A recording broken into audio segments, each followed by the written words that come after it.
Today, I would like to address the AFE, Authorization for Expenditure for drilling, the total cost for drilling.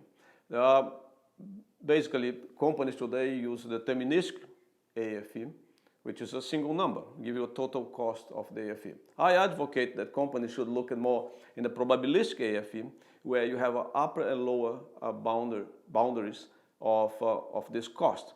So the graph here shows the total cost on this axis here and the probability on the y-axis.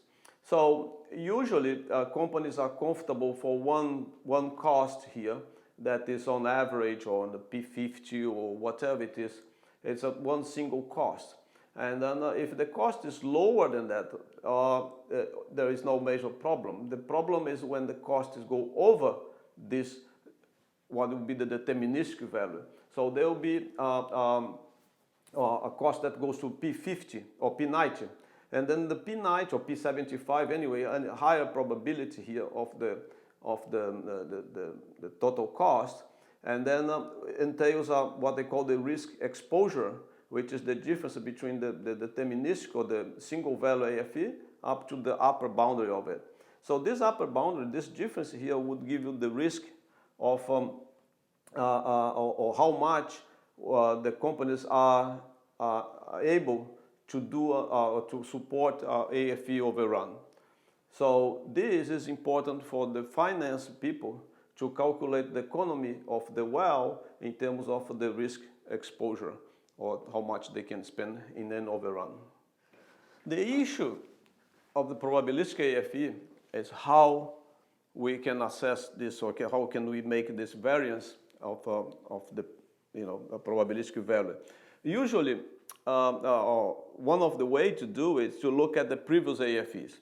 The previous AFEs are, in my concept, are not reliable for making assessment of the current costs because, first of all, market forces change. So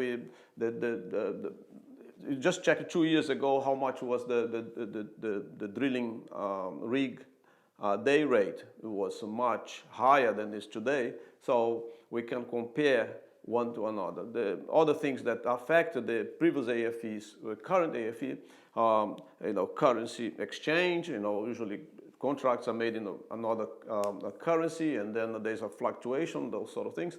So market forces, current change, and some other things that also change. So the previous AFEs are not a good way to calculate or to serve as a basis for the statistical AFE to the present.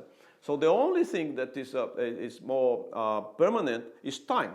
It's the time that it took to drill a well in the past. It can be compared with the time it takes to drill the well in the present moment. So my suggestion is to the AFE, the basic cost, being updated to the current cost level, but the time be linked to the uncertainty in the planning phase. So you're planning the well, and the well can take, 30 days, plus minus 5 days. So that's this plus minus 5 days, this 5 days extra are used to offset the total cost of the AFE.